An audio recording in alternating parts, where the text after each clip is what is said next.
My name is Rabia and I live in Karachi. After seeing your shows, I'm very interested in food and cooking. I have never been to an Italian restaurant, but my sister and mother make pasta all the time. And I would like to learn how to make ravioli. Welcome to a new season of A Taste of Fusion, where I'll be answering all your emails as to how to cook dishes from different cuisines. And Rabia is the first one. Now, Rabia has asked me how to make ravioli. Ravioli is a very traditional, rustic Italian dish, which basically means leftovers. How does it mean leftovers? Ravioli in traditional Genoese is stuff that's been lying in your larder, mixed up with pasta the next day, cooked in a broth and served up with lashings of Parmesan. I'm going to make a ravioli fruit de la mer with the fruits of the sea. I'm going to use a little shrimp and fish, and if I can get, some anything else, depending on what my market has to offer me, because I'm going to try and stick with what's available to me rather than pushing about different things. And a bouillabaisse. Now, a bouillabaisse is it's this very lovely stewy broth that's made with seafood. We're going to sort of extract out all the goodness in that, make a velouté to go with our ravioli, and serve it up with lashings of Parmesan. But now, enough of this chatter. I've got to go pick up my veg and my fish, get to the kitchen and get cooking. So now I've come to the supermarket to pick up all the stuff that I require for my seafood ravioli, or my ravioli de la fruits de la mer with a bouillabaisse sauce. Now, it's not necessary that you get all the fresh ingredients, which are core to Italian cooking. But remember, we're not in Italy. We're over here in Pakistan, and we're going to do the best that we can. So we're going to use some frozen stuff, some stuff that is readily available and is beautifully fresh. So let's get a basket first. I'm going to start off with some basic stuff that you require in Italian cooking. And one of these is mushrooms, because, of course, in Italy you have the choice of getting fantastically fresh mushrooms and a variety of them. We don't have a great variety here, but what we have to try and do is use as many fresh mushrooms as you can. Okay, so 1 packet of mushrooms. Key to Italian cooking is garlic. What can you do without garlic? It is the queen. It is the essence and the flavor that is part and essential to all Italian cooking. And what I've done here is I'm picking up garlic that's, it's actually known as China garlic in our market. It's bigger clove, and it's fantastically used in Italian cooking also because it's not that pungent. So I can use a lot more of it and not have it overpower the entire situation. So let's just get a little bag. Right, now I'm done with buying all the vegetables that are going to go in my bouillabaisse or around my ravioli, but I'm going to start off with what I need for my homemade ravioli.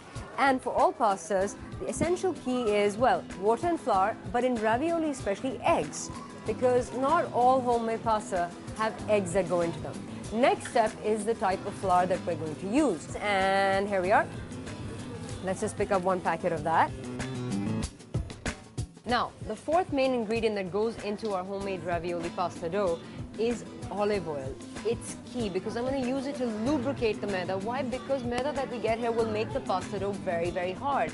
So I'm going to use this fantastic extra virgin olive oil. And of course, this will go in and, keep the pasta moist, keep it soft without me using too much water, which will help it break when I put it into broil. So some extra virgin olive oil, and to cook in, just some regular good old olive oil.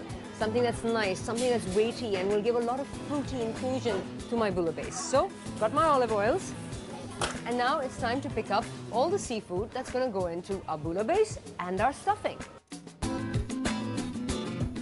At the end, the topping. Now we've got the seafood, which I'm going to create the bouillabaisse out of, right?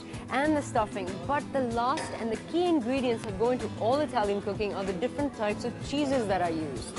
So today I'm going to pick up some feta cheese, which I'm going to stuff inside the ravioli with the seafood to give it that zing and that zang. And of course, Parmesan. Parmesan, which is key to the end of the dish, which is the queen topping of the dish, the creme de la creme. So I've got some fantastic Parmesan here. I'm just going to pick up a nice slice, and I'm not picking up the processed type. I'm actually picking up the real cheese, which we are very lucky to get here now.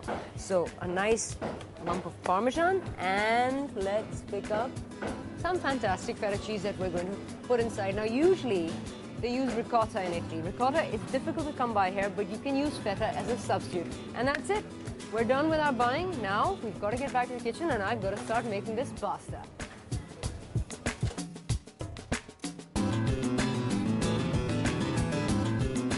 I'm back back from shopping, and before I get started, I want to tell you a little about what I'm going to do. I'm going to start off with making my ravioli first. So that means making my pasta dough and putting that to the side. First things first. Here I have some flour or maida. I've got some eggs, which I'm going to incorporate in, some water, and finally some extra virgin olive oil. And that's about all that you need. So in 2 cups of flour or your maida, I'm going to put in 2 eggs. Crack them straight in. There we go. Just grab a spoon and start mixing it all in. Remember when you're making the pasta dough that it's 1 egg to 1 cup of flour. And once my yolks have broken, I'm going to add in just a drizzle of water. So that's about 50 ml of water in your first go. Don't mix in too much water because you don't want that dough to become too soft, because you're adding in the olive oil as well to keep it from cracking at a later stage. Keep mixing. Once the dough's become sticky and it's sticking to my spoon like so, move the bowl away and move it to my cooking board. Okay, now I've got to knead this dough. You know, get your hands dirty, get in there, and making your pasta at home, it's just a lot of fun and it's very therapeutic. Just think this is someone's head. Just pummel it in. So we're almost done. Just going to layer it out a little bit like so. I'm going to add in just a drizzle of olive oil.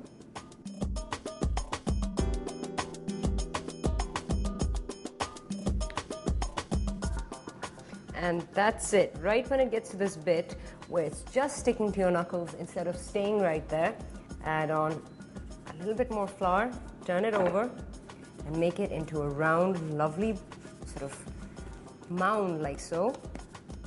Pat it down, sprinkle on a little flour on all sides.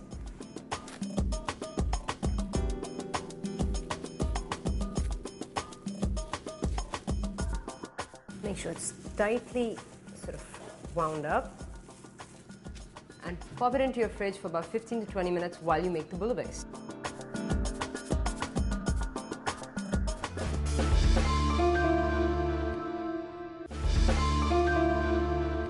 Right, now I have my stock pot with a liter of water in it ready for my bouillabaisse. But let me tell you something about this very difficult word, the bouillabaisse. A bouillabaisse basically means boil. It comes from the word bouillir, to boil, and a bassière, to reduce very, very quickly or to push out very quickly. And it's actually from Provence in France, where this sort of like stock was created for fish, because A, fish cooks very, very fast. Secondly, you bring in a lot of flavor. You put it all together to boil and you reduce it super fast. Therefore, a bouillabaisse.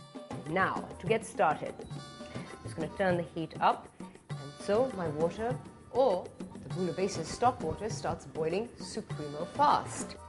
So what we're doing here, some potatoes, which I've halved, and I'm just going to quarter in, nothing fancy. And about 1 onion. I have some fantastic soya here, and a hint of extra virgin olive oil, 2 pods of garlic, or 2 cloves of garlic. In they go. And then some different forms of seafood, because I want that, you know, seafood flavor to come through, essentially because a bouillabaisse is a fish stew. Now, I couldn't get fresh seafood, so I'm using stuff that's frozen. Again, it's not a big deal. If you're trying to get this dish together, you can use frozen seafood. So about 10 prawns, in they go. And here I have, you know, a little fillet of snapper. I'm just going to put 2 of those in. I'm going to season it with a large pinch of salt. Finally, a pinch of the herbs of Provence. Now, technically, you're going to use a bouquet garni. A bouquet garni is what French chefs sort of create in a cloth of muslin, where they put in thyme, basil, rosemary, and they're all fresh, picked from their gardens. We don't have those herbs here, and if we do, they're not readily available to everybody. So get a bottle of the herbs de Provence, or, you know, Italian seasoning or French seasoning, and it's a nice little mix. Now, I'm not going to use too much, just a pinch, because dried herbs are very, very strong. Just give it a little stir. I'm just going to let that come to a simmer while I get moving on to the next bit. Now, this has to reduce down. So I'm heating it very quickly. I'm going to let it broil very quickly. And whilst that happens, I'm going to prepare the sort of stuffing that's going to go into my ravioli. And for that, my fantastic stuffing, I'm going to use some prawns, and I'm going to use a small fillet of snapper. Further to which, something that is sort of very key to Italian cuisine and French cuisine is the mushroom. So I'm just going to use a couple of them. 2 pods of garlic, because again, garlic is key to Italian and French cuisine, and in fact Mediterranean cuisine or any cuisine in general, so definitely use the garlic. Okay, now to get started for my stuffing. I'm going to get some mushrooms. I'm going to slice this mushroom like so, and then I'm going to make some fine slices. You know, your basic measurement should be about 1 mushroom to 1 large ravioli. Then let's get some prawns. Again, these are small prawns, so I'm just going to dice them finely. It doesn't matter if the seafood is mingling with the vegetable because it's all going to go in together. The fish you cut, but you keep it slightly more bitey. So slightly larger chunks, not a mince. I need a bowl in which I am going to put in everything, like so, and let the mushrooms take in the flavors of the prawn and the fish. Again, they're lovely little sponges and they're fantastic for this. In the meantime, I'm just quickly going to slice up some garlic. Again, this has got to be fine because you want it to cook all the way through in the ravioli. Lovely. All right, that's it. Get your garlic in the bowl. And now we're going to season this up. So a little extra virgin olive oil, 1 tablespoon, not more than that, about almost half a teaspoon of salt, a 1/4 teaspoon of the herb de Provence, a 1/4 teaspoon of red chili flakes, fresh ground black pepper, a 1/4 teaspoon of that, and then a few good lugs of white wine vinegar, because that is going to help the garlic cook from before, and therefore it won't have its pungency. Mix it all in. Make sure everything is well blended. Right, once everything's mixed in, we have one last ingredient, and that is some fantastic feta cheese. 1½ teaspoons, and this is a substitute for ricotta. Mix this in. Make sure it's completely sort of broken down and meshed. Right, now stuffing is ready. All we have to do is reduce the sauce down and get started with rolling out our ravioli.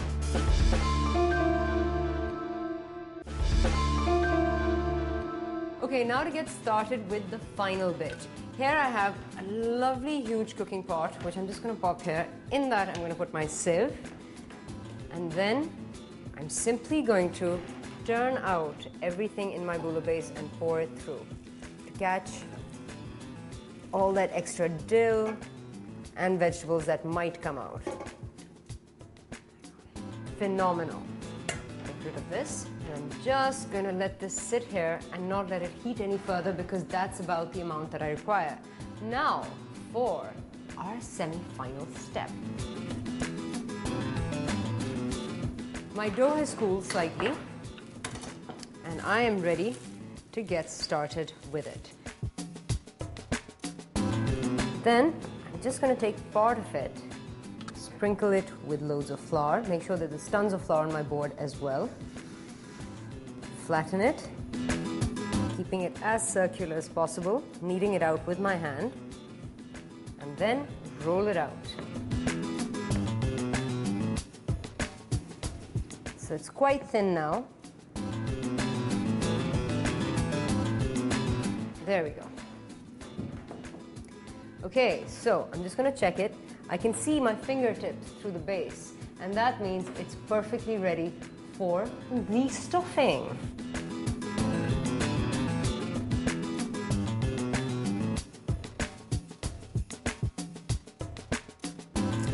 I'm going to take some fresh soya. I'm just going to sprinkle it in there.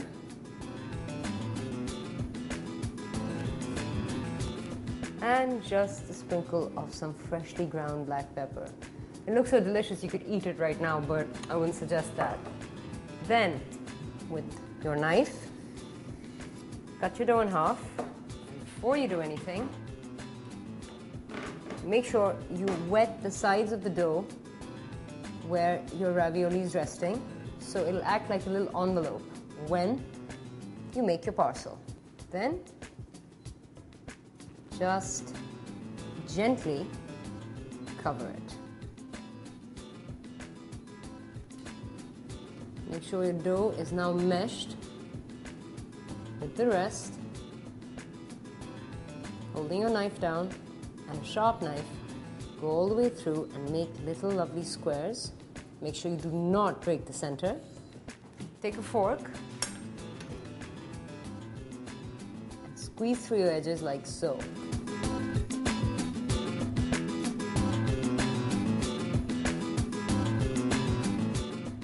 Now, sprinkle a little flour from the top just to keep it dry.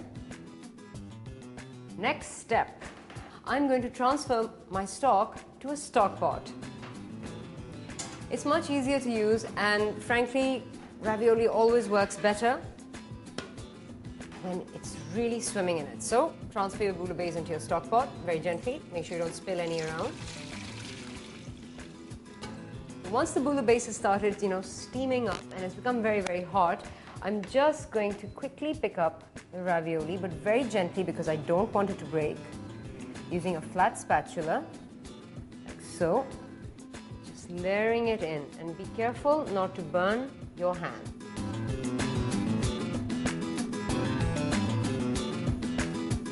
So, now this, because it's homemade, it's going to take about 6 to 7 minutes. Right, from the smell and looks of it, we are ready to plate up.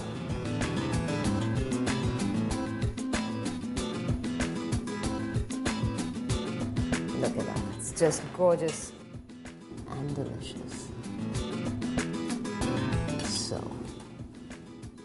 right, now, very quickly, I just have to make the lovely dressing that goes with it. Get my pan back on a high heat, and into my pan I'm going to pop in about a quarter pat of butter, just like that, straight into the veloute. Right, so just mix the butter in.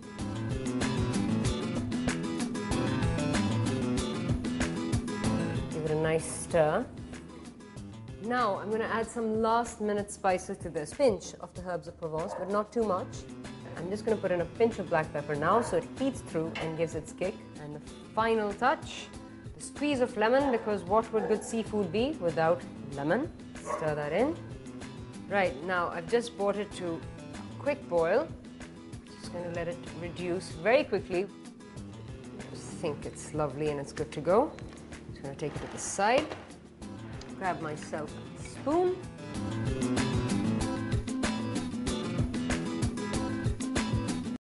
Now for the final touch. We are just going to take some Parmesan and we're just going to grate it on. Nice, lovely, lovely little grates. Make sure you get a lot because, of course, cheese is essential to Italian cooking, and ravioli or any form of pasta is nothing without Parmesan. So make sure it's really well coated. And last but not least, some of that fantastic soya or dough, basically as it's known. All right, sprinkle this on like so.